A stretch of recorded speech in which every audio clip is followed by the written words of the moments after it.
Procesadores. Esos pequeños y sofisticados cerebros artificiales que hacen posible el mundo que observamos. Desde nuestros teléfonos hasta las computadoras más avanzadas, los procesadores están en todas partes. Pero, ¿y si te dijera que empezamos con máquinas como la máquina Enigma? Una máquina que combinaba componentes mecánicos y eléctricos para encriptar mensajes, hasta los poderosos procesadores que impulsan nuestras vidas hoy en día.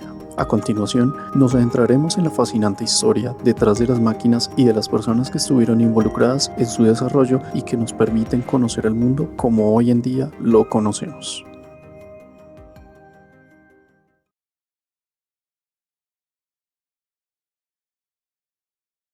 Era el año de 1971. Intel, que aún estaba lejos de ser el gigante indiscutible que sería a finales de los 70 y principios de los 80, había lanzado su producto insignia hasta esa fecha, el Intel 4004, el primer microprocesador del mundo. Este hito fue posible en parte debido a la intensa competencia en el mercado de memorias SDRAM provenientes de Asia, lo que llevó a Intel a explorar nuevas áreas para diferenciarse. Aunque el Intel 4004 no sería el microprocesador que le otorgaría la dominancia en el mercado, sí marcó el inicio de su ascenso a finales de 1971. A finales de 1971, Intel ya estaba preparando el desarrollo de un sucesor más avanzado que continuaría la senda innovadora que había iniciado el 4004. Sin embargo, no sería sino hasta abril de 1972 que el mundo conocería a este nuevo procesador. Primavera 1972, Santa Clara, California. Intel estaba listo para presentar al mundo un nuevo miembro de su creciente familia de microprocesadores, el Intel 8008. Este procesador de 8 bits tomaba el relevo como el producto más avanzado de la compañía, superando a su predecesor, el 4004, que había asombrado con sus 4 bits de procesamiento. El Intel 8008 doblaba esa capacidad y además podía manejar hasta 16 kilobytes de RAM y ROM, una mejora significativa frente a los 640 bytes de RAM y 8 kilobytes de ROM del 4004. Fabricado con un nodo de 10 micrómetros, el 8008 representaba un avance en eficiencia y rendimiento. Aunque su velocidad de reloj era inferior a las primeras variantes del 4004, su arquitectura más moderna permitía realizar tareas más complejas sin necesitar tantos ciclos de reloj. Uno de los momentos más memorables del 8008 fue su uso en la Mark VIII, el primer microordenador comercial presentado en 1974. Este sistema ayudó a popularizar la idea de los microordenadores, allanando el camino para la revolución de la computación personal. Avancemos 2 años. En 1974, Intel ya estaba planificando su próximo gran movimiento, mientras que otras empresas comenzaban a explorar este sector que hasta entonces había sido inexplorado. La relevancia de Intel en el mercado de microprocesadores seguía creciendo y sus competidores estaban atentos a cada nuevo paso que la compañía tomaba. Este ambiente de creciente competencia sería crucial para el próximo desarrollo revolucionario de Intel, dado que en los años previos habían salido microprocesadores que intentaban hacerse con una porción del pastel, como el Signetics 2650, lanzado en 1973, o el National Semiconductor IMP16, que ya alardeaba de sus 16 bits, aunque técnicamente este no era un microprocesador de un solo chip, como sí lo serían los microprocesadores posteriores. Sí fue una de las primeras máquinas basadas en una arquitectura de 16 bits. Aún así, Intel seguía demostrando estar a la cabeza de la lucha por el microprocesador absoluto para esta época, y en abril de 1974 siendo este adoptado para una de las máquinas que sacarían todo su jugo, el Altair 8800, un rudimentario equipo que para los estándares actuales sería algo anticuado. Aún así, como curiosidad, este sería el dispositivo que permitiría a otros pioneros, pero no del hardware, sino del software, como lo fueron Bill Gates y Paul Allen, quienes darían lugar a un intérprete de lenguaje de programación BASIC, siendo este uno de los primeros lenguajes de programación disponible para microcomputadoras. El Intel 8080 sería el nuevo salto generacional comparado con sus hermanos menores, dotado de 8 bits, al igual que el 8008. El 8080, dependiendo de la variante, podría trabajar con frecuencias de reloj desde 1 a 3 MHz. Adicionalmente, tenía a su disposición 64 kilobytes de memoria en comparación de los escasos ya 16 kilobytes de su hermano menor. Asimismo, la compatibilidad entre el 8008 y el 8080 permitía un una transición fluida para desarrolladores de empresas, facilitando la migración de software y hardware sin necesidad de reescrituras extensas. Esto redujo costos de desarrollo y fomentó la adopción del 8080 en el mercado, ya que los programadores pudieron reutilizar su código existente. Además, la capacidad de aprovechar componentes previos agilizó el diseño de nuevos sistemas, impulsando la innovación en la emergente industria de la computación personal y estableciendo un ecosistema robusto de software. En resumen, la compatibilidad facilitó el crecimiento y la evolución de la informática personal en la década de 1970. Esto terminó de ser uno de los pilares que le permitirían a Intel afianzarse en la cima y permitiendo que otros importantes actores de esta industria pusieran sus ojos en ellos.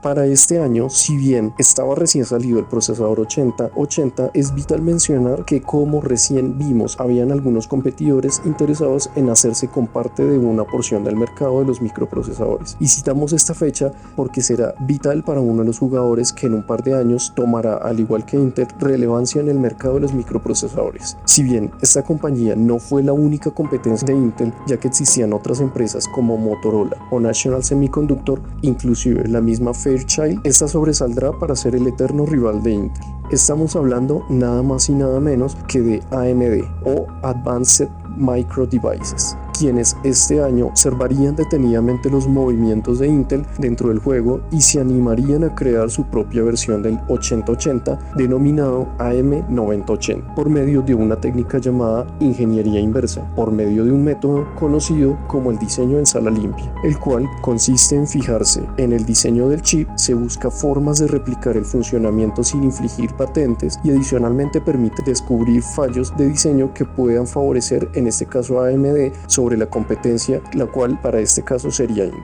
Sin embargo, la colaboración de AMD con Intel va más allá de este producto, ya que para el año de 1973 compartían sociedad en la fabricación de sus transistores MOS, como el Intel 1103.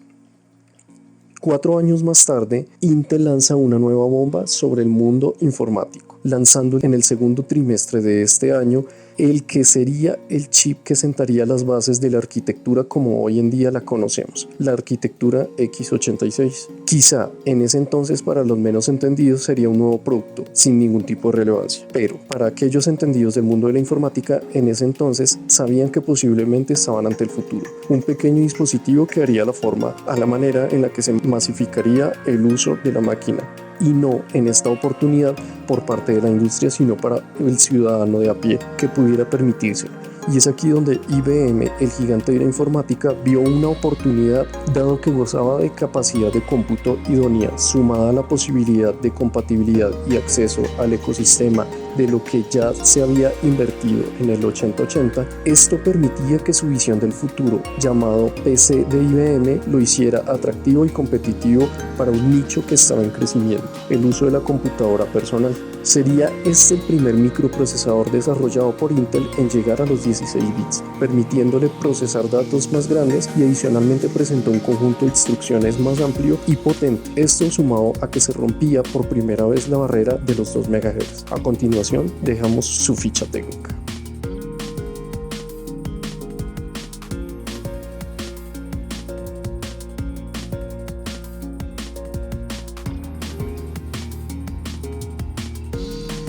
Al año siguiente, no contentos con el lanzamiento del 8086, el cual hasta esta fecha era su buque insignia, el 8088 hacía su aparición en 1979, siendo este una copia casi exacta del 8086. Sin embargo, este presentaba un recorte en el bus de datos que pasaba de los extraordinarios 16 bits a tan solo 8, lo que hacía a este microprocesador más accesible y fácil de integrar a sistemas ya existentes. Y es justo estas las características que llamaron la atención de IBM, quienes habían encontrado finalmente la piedra angular para poder llevar a cabo sus planes de una IBM PC accesible y relativamente económica que se encargaría de llevar el poder de cómputo a las masas y a los hogares. A continuación, una comparativa de ambos hermanos.